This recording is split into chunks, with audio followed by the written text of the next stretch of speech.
So hi all welcome back to Pooja Ranganath vlog. So guys ಎಲ್ಲರೂ ಹೇಗಿದ್ದೀರಾ guys? ನೋಡಿ ಇವತ್ತಿನ ವ್ಲಾಗು ಮಧ್ಯಾಹ್ನದಿಂದ ಸ್ಟಾರ್ಟ್ ಮಾಡ್ತಾ ಇದ್ದೀನಿ. ಏನಂದರೆ ಇಲ್ಲಿವರೆಗೂ ಪೂರ್ತಿ ಬರೀ ಕೆಲಸನೇ ಹಿಡಿತು, ಬೆಳಗ್ಗೆಯಿಂದ ಕೆಲಸ ಜಾಸ್ತಿ. ಸೊ ಇವತ್ತಿನ ವ್ಲಾಗ್ ಇವಾಗ ಸ್ಟಾರ್ಟ್ ಮಾಡಿದ್ದೀನಿ.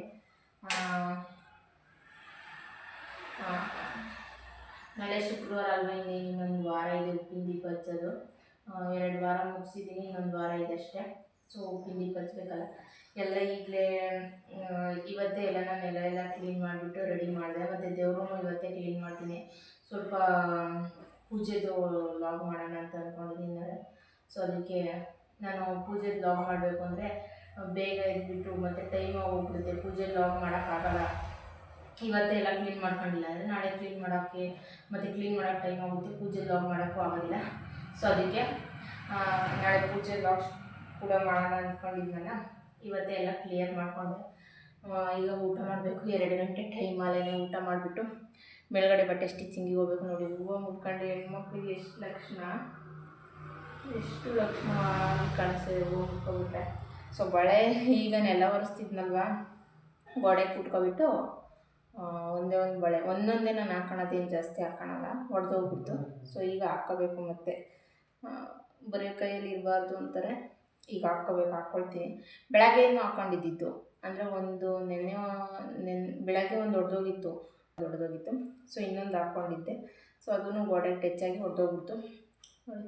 ಬರೀ ಕೈಗೂ ಬಳೆ ಹಾಕೊಂಡ್ರೆ ಕೈಗೂ ಎಷ್ಟು ಲಕ್ಷಣವಾಗಿ ಕಾಣಿಸ್ತೈತೆ. ಅದಕ್ಕೆ ಒಂದು ಬಳೆ ಹಾಕ್ಕೊಬಿಡ್ತೀನಿ. ಈಗ ಮೇಲ್ಗಡೆ ಬಟ್ಟೆ ಸ್ಟಿಚಿಂಗ್ ಮಾಡೋಕ್ಕೆ ಹೋಗ್ಬೇಕು. ಊಟ ಮಾಡ್ಕೊಬಿಟ್ಟು ನಮ್ಮ ಮನೆಗೆ ಬರಬೇಕು. ಇನ್ನು ಯಾವಾಗ ಬರ್ತಾರೋ ಗೊತ್ತಿಲ್ಲ, ಅವ್ರನ್ನ ಕಾಯ್ಕೊಂಡು ಕೂತ್ಕೊಂಡ್ರೆ ನಾನು ಬಟ್ಟೆ ಸ್ಟಿಚ್ ಮಾಡೋದಿಲ್ಲ. ಅದಕ್ಕೆ ಹೋಗಿ ಬಟ್ಟೆ ಸ್ಟಿಚ್ ಅಂದರೆ ಒಂದು 5 ನಿಮಿಷ ರೆಸ್ಟ್ ತೊಗೊಬಿಟ್ಟು ಆಮೇಲೆ ಬಟ್ಟೆ ಸ್ಟಿಚ್ ಮಾಡಲಿಕ್ಕೆ ಸ್ಟಾರ್ಟ್ ಮಾಡ್ಕೊಳ್ತೀನಿ. ಅವ್ರು ಯಾವಾಗ ಬರ್ತಾರೆ ಅವಾಗ ಬಂದು ಕರೀತಾರೆ, ಅವಾಗ ಇಲ್ಲಿ ಬಂದರೆ ಆಯಿತು. ಏನಂದರೆ ನನಗೆ ಮೇಲ್ಗಡೆ ಕೆಳಗಡೆ ಓಡಾಡಬೇಕು ಅನ್ನೋದೇ ಒಂದು ಟೆನ್ಷನ್ ಅಷ್ಟೇ. ಬಟ್ಟೆ ಬೇರೆ ಒಣ ಹಾಕಿದ್ದೀನಲ್ಲ, ಮೇಲ್ಗಡೆ ಬಟ್ಟೆ ತೊಳೆದು ಹಾಕಿದ್ದೆ. ಸೊ ಮಳೆ ಏನಾದರೂ ಬಿದ್ದರೆ ನೋಡಿಬಿಟ್ಟು ಆರಿಲ್ಲ ಅಂಥ ಬಟ್ಟೆಗಳೆಲ್ಲ ಎತ್ತಿಡಬೇಕು. ಮತ್ತು ನೆನ್ನೆ ಬೊಂಡ ಮಾಡಿದ್ವಲ್ಲ, ಇನ್ನು ಸ್ವಲ್ಪ ಹಿಟ್ಟು ಹಾಗೆ ಇತ್ತು. ಅಂದರೆ ನಮ್ಮ ಮನೇಲಿ ಹೊರಗಡೆ ಎಲ್ಲ ಊಟ ಮಾಡ್ಕೊಂಬಂದಿದ್ರು, ಅಂದರೆ ಮಾರಮ್ಮ ಇತ್ತಂತೆ, ಯಾರೋ ಕರೆದಿದ್ರಂತ ಅಲ್ಲಿ ಹೋಗಿದ್ರು.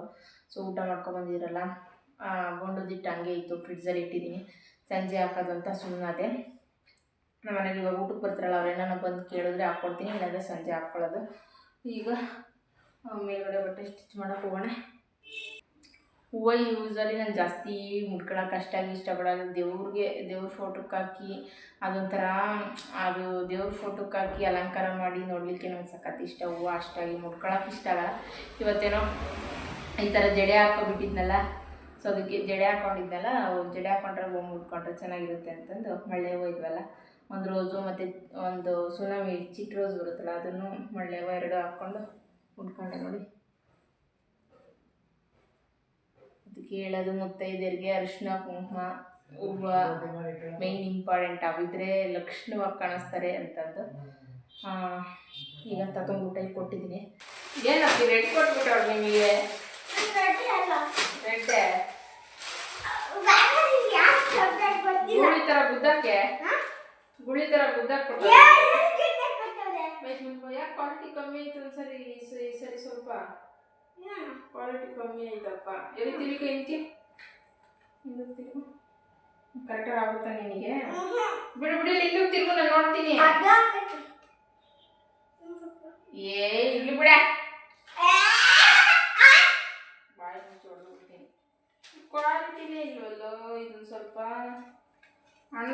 ಲಾಸ್ಟ್ ಟೈಮ್ ಕೊಟ್ಟಿದ್ದು ಎಷ್ಟು ಚೆನ್ನಾಗೈತೆ ಕ್ವಾಲಿಟಿ ಅಲ್ಲನಾ? ಸ್ವಲ್ಪ ಕ್ವಾಲಿಟಿ ಕಮ್ಮಿ ಆಯ್ತಪ್ಪ ಈ ಸರಿ. ಪ್ಯಾಂಟ್ ಯಾವ ಥರ ಐತೆ? ಬ್ಲ್ಯಾಕ್ನಾ? ರೆಡ್ ಬಂದ್ಬಿಟ್ಟೈತೆ ನಿಂಗೆ. ನೀನೇ ತಗೊಂಡಿದ್ಯಾ? ಮ್ಯಾಮ್ ಕೊಟ್ರಾ? ಪ್ಯಾಂಟ್ ಪರವಾಗಿಲ್ಲ, ಚೆನ್ನಾಗೈತೆ. ಏನು ಹಾಕಬೇಡ ಬಾಯಿ ಹತ್ರ.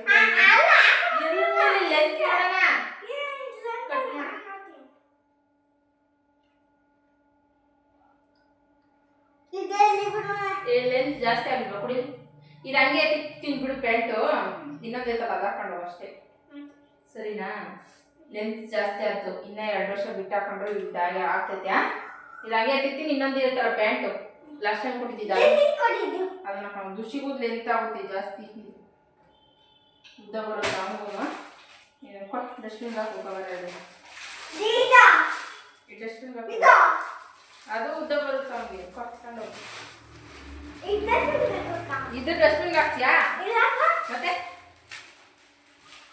ಗೈಸ್ ನೋಡಿ ಈಗ ಎಲ್ಲ ಕ್ಲೀನ್ ಮಾಡ್ತಾ ಇದ್ದೀನಿ ಸಂಜೆನೇ ಬೆಳಗ್ಗೆನ ಕ್ಲೀನ್ ಮಾಡೋಕ್ಕಾಗಿರಲಿಲ್ಲ ಅಂದರೆ ಕೆಲಸಗಳೇ ಜಾಸ್ತಿ ಇದ್ವಲ್ಲ ಅದಕ್ಕೆ ಸಂಜೆನೇ ಕ್ಲೀನ್ ಮಾಡ್ಕೊಳ್ಳೋಣ ಅಂತಂದು ದೇವ್ರ ರೂಮ್ ಎಲ್ಲ ಕ್ಲೀನ್ ಮಾಡ್ಕೊಳ್ತಾ ಇದ್ದೀನಿ ನೆಲ ಎಲ್ಲ ಕ್ಲೀನ್ ಮಾಡಿರೋದಾಯಿತು ಬಟ್ ದೇವ್ರ ರೂಮ್ ಕ್ಲೀನ್ ಮಾಡಿರಲಿಲ್ಲ ಅಷ್ಟೇ ದೇವ್ರ ರೂಮ್ ಎಲ್ಲ ಇವಾಗ ಕ್ಲೀನ್ ಮಾಡ್ತಾ ಇದ್ದೀನಿ ಏನಂದರೆ ನೋಡಿ ಒಂದು ಚಿಕ್ಕದು ಮರ ಮತ್ತು ಬ್ರಷ್ ಬರೋ ಥರದ್ದು ತಗೊಂಡಿದ್ದೀನಿ ದೇವ್ರ ರೂಮು ಮತ್ತು ವಾರ್ಡ್ರೂಫ್ ಎರಡು ಕ್ಲೀನ್ ಮಾಡಲಿಕ್ಕೂ ಚೆನ್ನಾಗಿರುತ್ತೆ ಇದು ಬ್ರಷು ದೇವ್ರ ರೂಮಾಗೆ ಏನಂದರೆ ಹೊರಗಡೆ ಪರ್ಕೆ ಗುಡಿಸ್ತೀವಲ್ಲ ಅದರಲ್ಲೆಲ್ಲ ಯೂಸ್ ಮಾಡೋಕ್ಕಾಗೋದಿಲ್ಲ ನಾವಂತೂ ದೇವ್ರ ರೂಮಲ್ಲಿ ಪರ್ಕೆ ಅಂತೂ ಇಡೋದೇ ಇಲ್ಲ ಅಂದರೆ ಪರ್ಕೆ ಕಸ ಗುಡಿಸೋದಾಗಲಿ ಇನ್ನೊಂದಾಗಲಿ ಮತ್ತೊಂದಾಗಲಿ ಏನೂ ಮಾಡಲ್ಲ ಮತ್ತು ದೇವ್ರ ರೂಮ್ ಒರೆಸೋದು ಅಷ್ಟೇ ಮಾಫಲ್ಲಿ ನಾನು ಒರ್ಸೋಕ್ಕೆ ಹೋಗೋದಿಲ್ಲ ಅದಕ್ಕೆ ಸಪ್ರೇಟ್ ಬಟ್ಟೆ ಇಟ್ಕೊಂಡಿದ್ದೀನಿ ದೇವ್ರ ರೂಮು ಕ್ಲೀನ್ ಮಾಡಲಿಕ್ಕೆ ಅಂತಲೇ ಸಪ್ರೇಟ್ ಬಟ್ಟೆ ಇಟ್ಕೊಂಡಿದ್ದೀನಿ ಅದರಲ್ಲೇ ಒರೆಸೋದು ಫೋಟೋ ಒರೆಸೋಕ್ಕೆ ಸಪ್ರೇಟ್ ಇಟ್ಕೊಂಡಿದ್ದೀನಿ ಸೊ ಅದಕ್ಕೆ ಬ್ರಷ್ ನೋಡಿ ಇದು ಎಷ್ಟು ಹೆಲ್ಪ್ ಆಗುತ್ತೆ ಅಂದರೆ ಈ ವಾಟರ್ಫಾಲಂತೂ ಸಖತ್ತು ಚಿಕ್ಕ ಪುಟ್ಟ ಇದೆಲ್ಲನ ಚೆನ್ನಾಗಿ ಕ್ಲೀನ್ ಮಾಡ್ಕೋಬೋದು ಮತ್ತು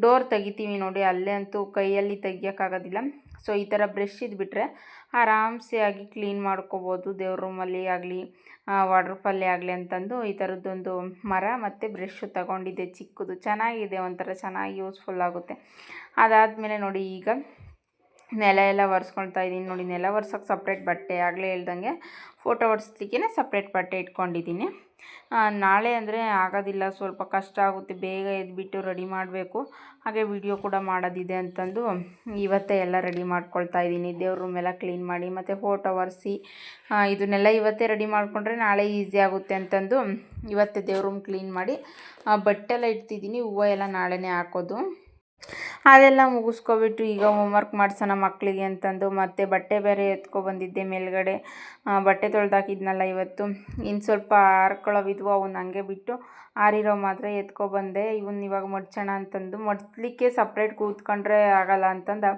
2 in 1 ಕೆಲಸ ನಂದು ಏನಿದ್ರು ಒಂದು ಕೆಲಸ ಮಾಡ್ತಿರ್ಬೇಕಾದ್ರೆ ಇನ್ನೊಂದು ಕೆಲಸ ನಡೀತಿರ್ಬೇಕು ಅನ್ನೋ ಥರ ಸೊ ಮಕ್ಳಿಗೆ ಹೋಮ್ವರ್ಕ್ಸ್ ಮಾಡಿಸ್ಕೊಂಡು ಹಾಗೇ ಬಟ್ಟೆ ಕೂಡ ಮಡ್ಚಿಡೋಣ ಅಂತಂದು ಬಟ್ಟೆ ಮಡ್ಚೋಕ್ಕೆ ಅಂತ ಕೂತ್ಕೊಂಡಿದ್ದೀನಿ ಅವ್ರನ್ನೇ ಹೋಮ್ವರ್ಕ್ ಮಾಡಲಿಕ್ಕೆ ಬಿಟ್ಟರೆ ಒಂದು ಮಾಡಿರ್ತಾರೆ ಒಂದು ಮಾಡಲ್ಲ ಸುಮ್ಮನೆ ಸೈನ್ ಹಾಕಿಸ್ಕೊಬಿಟ್ಟು ಹೊರಟುಬಿಡ್ತಾರೆ ಸೊ ಅದಕ್ಕೆ ಹೋಮ್ವರ್ಕ್ ಮುಗಿಸೋವರೆಗೂ ಕೂತ್ಕೊಳ್ತೀನಿ ಮುಂದೆ ಕೆಲವೊಂದೊಂದು ಸರಿ ಏನಾಗುತ್ತೆ ಅಂದರೆ ಹೋಮ್ವರ್ಕ್ ಮುಗಿಸೋವರೆಗೂ ಕೂತ್ಕೊಳ್ಳಲ್ಲ ಏನೇನು ಹೋಮ್ವರ್ಕ್ ಇದೆ ಅಂತಂದು ಒಂದು ಸರಿ ನೋಡಿಬಿಟ್ಟು ಅವ್ರಿಗೆ ಹೇಳಿ ಏನಾದರೂ ಡೌಟ್ ಇದ್ದರೆ ಅವರೇ ಬಂದು ಕರೀತಾರೆ ಹೋಮ್ವರ್ಕ್ ಮಾಡಿಸ್ತೀನಿ ಬಂದವಾಗ ಡೌಟ್ ಇಲ್ಲ ಅಂದರೆ ಅವರೇ ಹೋಮ್ವರ್ಕ್ ಬರ್ಕೊಳ್ತಾರೆ ಅದಾದಮೇಲೆ ಲಾಸ್ಟಲ್ಲಿ ಬಂದುಬಿಟ್ಟು ಏನೇನು ಹೋಮ್ವರ್ಕ್ ಬರೆದಿದ್ದಾರೆ ಅಂತ ನೋಡಿ ಹಾಗೆ ಡೈಲಿ ಒಂದೊಂದು ಪೇಜು ಕನ್ನಡ ಹಿಂದಿ ಇಂಗ್ಲೀಷ್ ಓದಿಸ್ಬಿಟ್ರೆ ಅವ್ರಿಗೂ ಸ್ವಲ್ಪ ಯಾವ ಥರ ಓದೋದು ಅನ್ನೋದು ಗೊತ್ತಾಗುತ್ತೆ ಅಂತಂದು ಡೈಲಿ ಹೋಮ್ವರ್ಕ್ ಮಾಡಿಸಿ ಇದಾದಮೇಲೆ ಓದಿಸ್ತೀನಿ ಕೆಲವೊಂದೊಂದು ಸರಿ ಓದೋದೆಲ್ಲ ಮಮ್ಮಿ ಹೋಮ್ವರ್ಕ್ ಜಾಸ್ತಿ ಕೊಟ್ಟಿದ್ದಾರೆ ಅಂತ ಹೇಳ್ತಾರೆ ಹೋಮ್ವರ್ಕ್ ಏನು ಜಾಸ್ತಿ ಕೊಟ್ಟಿರಲ್ಲ ಅವರಿಗೆ ಜಾಸ್ತಿ ಆಗುತ್ತೆ ಅಷ್ಟೇ ಹೆವಿ ಅನಿಸುತ್ತೆ ಅವ್ರಿಗೆ ಮಕ್ಕಳಿಗೆ ಚಿಕ್ಕ ಮಕ್ಕಳಲ್ವ ಇನ್ನೂ ಅದಕ್ಕೆ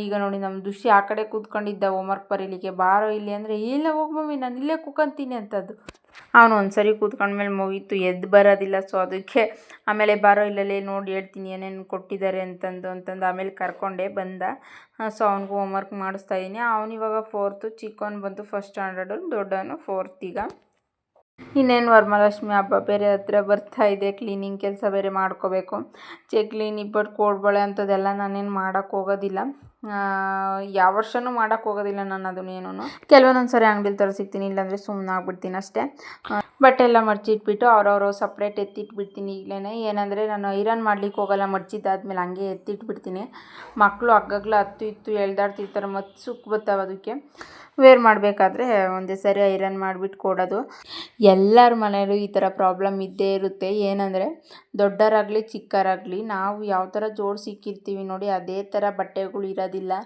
ನಾವು ಮತ್ತೆ ವಾರ್ಡ್ರೋಬ್ ಕ್ಲೀನ್ ಮಾಡೋ ಅಷ್ಟೊತ್ತಿಗೆ ಕ್ಲೀನ್ ಮಾಡಿಬಿಟ್ಟು ಒಂದು ಸರಿ ಎತ್ತಿಟ್ರೆ ಮತ್ತೆ ಕ್ಲೀನ್ ಮಾಡೋ ಅಷ್ಟೊತ್ತಿಗೆ ಅದು ಗೊಬ್ಬರ ತುಂಬ್ದಂಗೆ ತುಂಬಿರ್ತಾರೆ ಬಟ್ಟೆಗಳ್ನೆಲ್ಲ ನಾನು ತಗೊಳ್ಳೋದು ಎಳೆಯೋದು ಈ ಥರ ಎಲ್ಲ ಮಾಡ್ತಿರ್ತಾರೆ ಸೊ ಅದಕ್ಕೆ ನಾನು ಮುಂಚೆಲೇ ಐರನ್ ಮಾಡೋಕ್ಕೆ ಹೋಗಲ್ಲ ಯಾವಾಗ ವೇರ್ ಮಾಡ್ತಾರೋ ಆವಾಗ ಐರನ್ ಮಾಡಿಬಿಟ್ಟು ಕೊಡ್ತೀನಿ ಹಾಗೆ ಬಟ್ಟೆನೂ ಅಷ್ಟೇ ಅವ್ರಿಗೆ ಇಷ್ಟ ಬಂದವೇ ಕೊಡ್ತೀನಿ ಬಟ್ ನಾನೇ ಕೊಡ್ತೀನಿ ಅವ್ರನ್ನ ಬಿಡೋದಿಲ್ಲ ಬಟ್ಟೆ ತಗೊಳ್ಳಿಕ್ಕೆ ಅಕಸ್ಮಾತ್ ನನಗೆ ಎಮರ್ಜೆನ್ಸಿ ಏನಾದರೂ ಕೆಲಸಗಳು ಮಾಡ್ತಿದ್ದೆ ಅಂದಾಗ ಮಾತ್ರ ಅವರೇ ತಗೊಳ್ತಾರೆ ಇಲ್ಲಾಂದರೆ ನಾನೇ ತಗೊಡ್ತೀನಿ ಬೋಂಡುದಿಟ್ಟು ನೆನೆ ಫ್ರಿಡ್ಜಲ್ಲಿ ಇಟ್ಟಿದ್ನ ಎಷ್ಟು ಚೆನ್ನಾಗಿ ಇದಾಗಿತ್ತು ಅಂದರೆ.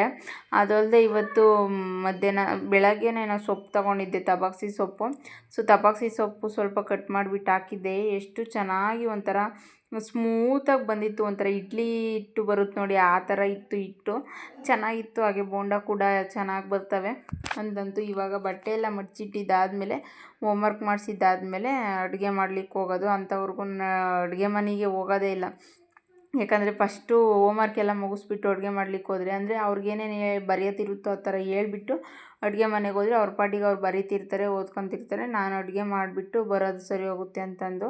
ಅದಲ್ಲದೆ ನಮ್ಮನೆ ಮಕ್ಕಳು ಮತ್ತು ತಾತನೂ ಅಷ್ಟೇ, ಇಬ್ಬರೂ ಅಷ್ಟೇ ಹೊಟ್ಟೆ ಹಸ್ವಿಗೆ ತಡ್ಕೊಳ್ಳೋದಿಲ್ಲ. ಬೇಗ ಅಡುಗೆ ಮಾಡಿಬಿಡಬೇಕು, ಬೇಗ ಮಲ್ಕೊಬಿಡ್ತಾರೆ, ಬೇಗ ಎದ್ದೇಳ್ತಾರೆ. ಅವರು ಜಾಸ್ತಿ ಹೊತ್ತಿಂದ ಇರೋದಿಲ್ಲ. ಒಂದು 7:30 8 ಗಂಟೆ ಒಳಗೆ, 8:15ಗೆ ಲಾಸ್ಟು ಅಷ್ಟೇ, ಅಲ್ಲಿವರೆಗೂ ಎದ್ದಿರಲ್ಲ ಅವರು. ಸೊ ಅದಕ್ಕೆ ಬೇಗ ಅಡುಗೆ ಮಾಡ್ತೀನಿ. ಊಟ ಮಾಡಿಬಿಟ್ಟು ಹೋಮ್ವರ್ಕ್ ಮಾಡಿದ್ದೆಲ್ಲ ಮುಗಿಸ್ಬಿಟ್ಟು ಮಲ್ಕೊಳ್ತಾರೆ.